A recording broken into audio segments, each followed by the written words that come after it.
विजु युव छात्र जनता दलर राज्य कमिटी घोषित पर आज विजु युव छात्र जनता दलर पदाधिकारी और कर्मकर्ता अपराह पार्टी सुप्रीमो नवीन पट्टनायक को भेटी धन्यवाद देते निज दायित्व को उत्साहर सह पालन करेंगे बोली विजु युव जनता दलर सभापति चिन्मय साहू कहते युव पीढ़ी अधिक जोगाजोग रही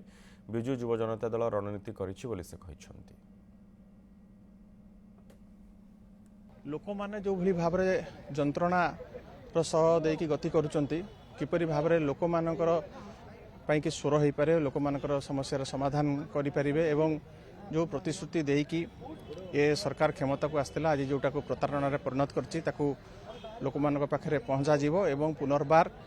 नवीन पट्टनायक को 2029 मुख्यमंत्री रूप में अधिष्ठित करा यही संकल्प आज विजु युव जनता दल कर्मकर्ता मैंने नहीं।